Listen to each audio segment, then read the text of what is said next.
సతీష్, ముద్రగడ పద్మనాభం అనారోగ్యానికి సంబంధించి చాలా కాలంగా మనం వార్తలు వింటూనే వస్తున్నాం. అసలు ఏం జరిగింది? ఎన్ని గంటల సమయంలో ఆయన కన్నుమూశారు? సార్, ఆంధ్రప్రదేశ్ రాజకీయాల్లోనే సుదీర్ఘమైనటువంటి అనుకున్నటువంటి నాయకుడు, మాజీ మంత్రి, వైఎస్ఆర్ కాంగ్రెస్ పార్టీ నాయకుడైనటువంటి ముద్రగడ పద్మనాభం కొద్దిసేపటి కిందట మరణించారు. ప్రస్తుతం కొద్ది రోజులుగా సింధు ఆసుపత్రి, హైదరాబాద్ సింధు ఆసుపత్రిలో ముద్రగడ పద్మనాభం వైద్యం పొందుతూ ఉన్నారు అనారోగ్యంతో.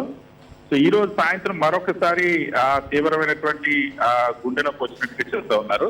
సో ఈ నేపథ్యంలో దానికి సంబంధించినటువంటి పరిస్థితులు గత కొద్ది రోజులుగా వైద్యం పొందుతున్నటువంటి ముద్రగడ పద్మనాభం కొద్దిసేపు కిందటే మృతి చెందినట్టుగా కుటుంబ సభ్యులు ప్రకటించారు. పత్తిపాటి నియోజకవర్గం నుండి తూర్పుగోదావరి జిల్లాలోనే కదా ఆంధ్రప్రదేశ్ రాజకీయాల్లోనే ముఖ్యంగా కాపు ఉద్యమ నేతగా సుపరిచితులు ముద్రగడ పద్మనాభం. కాపు రిజర్వేషన్ల కోసం సుదీర్ఘకాలం పోరాటం చేసినటువంటి నాయకుడిగా గుర్తింపు పొందారు. పత్తిపాటి నియోజకవర్గం నుండి 4 సార్లు ఎమ్మెల్యేగా పనిచేశారు, 2 సార్లు మంత్రిగా పనిచేశారు. అదేవిధంగా కాకినాడ లోక్సభ సభ్యుడిగా కూడా పనిచేసినటువంటి అనుభవం ముద్రగడ పద్మనాభంకు ఉంది. సో ముద్రగడ పద్మనాభం కాపు రిజర్వేషన్ ఉద్యమం నేపథ్యంలో ఆ తర్వాత గతంలో 2014-19 మధ్యలో కాపు రిజర్వేషన్ ఉద్యమం సందర్భంగా తీవ్రమైనటువంటి ఇబ్బందులు కూడా పడ్డారు కాపు రిజర్వేషన్ పోరాటంలో. సో ప్రస్తుతం వైఎస్ఆర్ కాంగ్రెస్ పార్టీలో కొనసాగుతున్నటువంటి ఆ తరుణంలో ఇటీవల అనారోగ్యంతో హైదరాబాద్ సింధు ఆసుపత్రిలో ముద్రగడ పద్మనాభం చేరారు. హైదరాబాద్ లో వైద్యం పొందుతూ ఉన్నారు. సో వైద్యం పొందుతుంది కానీ ఈ రోజు సాయంత్రం ముద్రగడ పద్మనాభం మరణించారు. ఈశ్వర్ రైట్. అంత్యక్రియలకు సంబంధించినటువంటి ఏర్పాట్లు, దీనికి సంబంధించి కుటుంబ సభ్యులు ఏమన్నా సమాచారం అందించారా? సమాచారం అందాల్సి ఉందా? దీనికి సంబంధించి కుటుంబ సభ్యులు ప్రస్తుతం ఇప్పుడే కొద్దిసేపటి కిందటే సంఘటన జరగడం అన్నది కొద్దిసేపు కిందటే మరణించారు కాబట్టి ఇంకా ఖచ్చితంగా తమ స్వగ్రామాన్ని తీసుకొచ్చేటువంటి ఏర్పాటు చేస్తున్నారు కిర్లంపూడికి. ఆ తర్వాత అక్కడికి వచ్చిన తర్వాత అంత్యక్రియకు సంబంధించినటువంటి వివరాలు వెల్లడించున్నారు. ఈశ్వర్, ఎస్, కాపు ఉద్యమ నేతగా ఆయన చేసినటువంటి పోరాటం ఒక చరిత్రలో తనకంటూ ఒక ముద్ర వేసుకున్నారని చెప్పొచ్చా సతీష్? ఖచ్చితంగా కాపు రిజర్వేషన్ల కోసం తన జీవిత కాలం మొత్తం కూడా కాపు రిజర్వేషన్ల కోసం, కాపు ఉద్యమం కోసం పనిచేసినటువంటి నాయకుడిగా ముద్రగడ పద్మనాభంకు ఉన్నటువంటి ఒక ప్రత్యేకమైనటువంటి ముద్ర అని చెప్పొచ్చు. ఆంధ్రప్రదేశ్ రాష్ట్ర రాజకీయాల్లో ఒక రిజర్వేషన్ల పోరాటం విషయంలో ముద్రగడ చేసినటువంటి ఆ పోరాటాలు కానీ సంచలన నిర్ణయాలు కానీ ఎవరు చేయలేదని చెప్పొచ్చు. మనం 2014-19 మధ్యలో జరిగినటువంటి కాపు రిజర్వేషన్ ఉద్యమం పతాక స్థాయికి తీసుకెళ్లారు ముద్రగడ పద్మనాభం. అప్పట్లో ముద్రగడ పద్మనాభం పైన కేసులు పెట్టడమే కాదు, ముద్రగడ పద్మనాభం ఆయన భార్యని కూడా అప్పటి చంద్రబాబు ప్రభుత్వం ఏ స్థాయిలో హింసించిందో కూడా ముద్రగడ అనేక సందర్భాల్లో తీవ్ర ఆవేదన చెందుతూ చెప్పినటువంటి సందర్భం ఉంది. సో కాపు రిజర్వేషన్ల కోసం సుదీర్ఘ కాలం పాటు పోరాటం చేశారు. కాపు రిజర్వేషన్ల సాధన కోసం అనేక దశల్లో అనేక రూపాల్లో ఉద్యమం చేసినటువంటి చరిత్ర ముద్రగడకు ఉంది. సో ఖచ్చితంగా ఆంధ్రప్రదేశ్ రాష్ట్రంలో కాపు ఉద్యమం అంటే అది ఖచ్చితంగా ముద్రగడ పద్మనాభమే, కాపు రిజర్వేషన్ల పోరాటం అంటే అది ఖచ్చితంగా ముద్రగడ పద్మనాభమే గుర్తొస్తారన్నది ఎంత సందేశమే లేదు. ఖచ్చితంగా ఈ తూర్పు గోదావరి జిల్లాలోనే కదా ఆంధ్రప్రదేశ్ రాష్ట్రంలోనే ముద్రగడ పద్మనాభానికి అటువంటి ఒక సంచలనమైనటువంటి రాజకీయ నాయకుడిగా, సంచలన నిర్ణయాలు తీసుకునేటువంటి రాజకీయ నాయకుడిగా, వ్యక్తిగతంగా కూడా ముద్రగడ పద్మనాభం ప్రత్యేకమైనటువంటి శైలి కలిగినటువంటి నాయకుడిగా గుర్తింపు పొందారు. ముఖ్యంగా తన ఇంటికి వచ్చేటువంటి అతిథి గౌరవ మర్యాదల విషయంలో ముద్రగడ గురించి ప్రతి ఒక్కరు కూడా వ్యక్తిగతంగా ఇంటికి వెళ్ళిన వారు ప్రతి ఒక్కరు కూడా గుర్తు చేసుకుంటున్నటువంటి సందర్భాలు ఉంటాయి. ఎవరిని కూడా ఇంటికి వచ్చిన వాళ్ళని గౌరవించి స్వయంగా భోజనం పెట్టేటువంటి అలవాటు ఉన్నటువంటి నాయకుడిగా ముద్రగడికి గుర్తింపు ఉంది.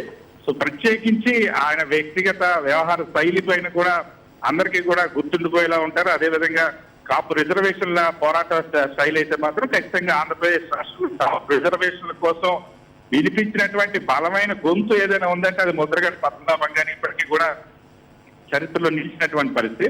సో ఆ పోరాటాల్లో అనేక సందర్భాల్లో అనేక నిర్ణయాలు తీసుకున్నారు. అదేవిధంగా అనేక ఇబ్బందులు కూడా ముద్రగడ పద్మనాభం ఒక దశలో గతంలో 2014-19 మధ్య చంద్రబాబు ప్రభుత్వంలో చాలా తీవ్రమైనటువంటి ఇబ్బందులు కుటుంబం మొత్తం కూడా ఫేస్ చేయాల్సినటువంటి పరిస్థితి వచ్చింది. అటువంటి కాపు రిజర్వేషన్ల కోసం సుదీర్ఘకాలం పోరాటం చేసినటువంటి నాయకుడిగా ముద్రగడకు ఒక ప్రత్యేకమైన స్థానం ఉంది. సో మొన్న ఎన్నికల తర్వాత ఎన్నికలకు ముందు నుండి వైఎస్ఆర్ కాంగ్రెస్ పార్టీలు కూడా ముద్రగడ పద్మనాభం పనిచేయడం, ముద్రగడ పద్మనాభం కుమారుడు ప్రస్తుతం పచ్చిపాటి నియోజకవర్గం సమన్వయకర్తగా ఉన్నారు. ముద్రగడ ఆ వైఎస్ఆర్ కాంగ్రెస్ పార్టీకి సంబంధించినటువంటి కీలకమైనటువంటి నాయకుడిగా ఉన్నారు. కొద్ది నెలలుగా ఆరోగ్యం బారిన పడడం, కొద్ది రోజుల నుండి హైదరాబాద్ లో ఆసుపత్రిలో వైద్యం పొందుతూ ఉన్నారు. సో ఈ రోజు సాయంత్రం కొద్దిసేపటి కిందట ముద్రగడ పద్మనాభం మరణించారు సార్. రైట్ సతీష్, కానీ ఒక విషయం అయితే క్లియర్గా మాట్లాడుకోవాలి. 4 సార్లు ఎమ్మెల్యే, 2 సార్లు మంత్రి, కాకినాడ నుంచి 1999లో ఎంపీగా గెలిచినటువంటి అనుభవం. ఇంత అనుభవం ఉన్న వ్యక్తి ఒక ఉద్యమాన్ని చేపట్టిన తర్వాత చంద్రబాబు నాయుడు గారు 14 నుంచి 19 మధ్య అధికారంలో ఉన్న సమయంలో ఆయన పడినటువంటి కష్టాలు, ఆయనకి ఎదురైనటువంటి సవాళ్ళు, అలాగే వాళ్ళ కుటుంబం మీద పోలీసులు ప్రదర్శించినటువంటి దాష్టీకం, లేకపోతే వాళ్ళని హేళనగా చూడటము, వాళ్ళ మీద లాఠీ చార్జ్ చేయడము, ఇవన్నీ ఒక చీకటి రోజులో ఆయనకు అందించింది ఆనాటి ప్రభుత్వం అనుకోవచ్చా? ఖచ్చితంగా. ఎందుకంటే ఇదే విషయాన్ని అనేక సందర్భాల్లో అనేక మంది చోట్ల వ్యక్తిగతంగా కూడా ముద్రగడ పద్మనాభం మీడియా ముఖంలో కూడా పంచుకున్నటువంటి సందర్భం. అటువంటి హారిబుల్ డేస్ నిజంగానే. ఎందుకంటే ఆయన ఇంటిని ముట్టడించారు, ఆయన పైన దాడి చేసే ప్రయత్నం చేశారు, ఆయన కుటుంబ సభ్యుల పైన దాడి చేసి ఇంట్లో మహిళల్ని జుట్టు పట్టుకొని ఈడ్చి పుట్టినటువంటి సందర్భాలు ఉన్నాయి. కాపు రిజర్వేషన్ కోసం పోరాటం చేసినందుకు 2014 మేనిఫెస్టోలో తెలుగుదేశం పార్టీ చెప్పినటువంటి హామీని అమలు చేయమని డిమాండ్ చేసినందుకు ముద్రగడకు అప్పటి చంద్రబాబు ప్రభుత్వం ఇచ్చినటువంటి బహుమానం అది.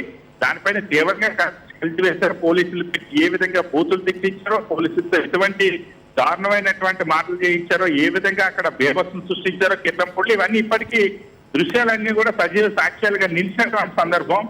ముద్రగడని చాలా దారుణంగా హింసించారు, వేధించారు అన్నది అనేక సందర్భాలు ఆయన చెప్పిన ఇంట్లో కుటుంబ సభ్యులు కూడా తీవ్రంగా ఇబ్బందులు పడినటువంటి నేపథ్యం అది. సో దానికి సంబంధించి మాత్రం నిజంగానే ముద్రగడ ఇన్ని సంవత్సరాలు ఇంత సుదీర్ఘమైన రాజకీయ అనుభవం, సుదీర్ఘమైన పోరాటం చేస్తున్నటువంటి ముద్రగడ జీవితంలో ఆ రోజులు మాత్రం ఏదైతే తుని సంఘటన తర్వాత, తుని ఉద్యమం, కాపు రిజర్వేషన్ ఉద్యమం, దానికి ముందు తర్వాత చంద్రబాబు హయాంలో పోలీసులు హింసించినటువంటి స్థితి మాత్రం అత్యంత దయనీయమైనటువంటి చీకటి రోజులనే మనం చెప్పచ్చు. Hari, yes, thank you Satish. మరిన్ని అప్డేట్స్ కోసం మళ్ళీ మిమ్మల్ని కాంటాక్ట్ చేస్తాను. మా కరెస్పాండెంట్ రాజు మనకు అందుబాటులో ఉన్నారు. రాజు, ముద్రగడ పద్మనాభం ఒక సీనియర్ రాజకీయ నాయకుడిగా, కాపు ఉద్యమ నేతగా ఆయనకి ఎలాంటి ముద్ర ఉంది స్థానికంగా?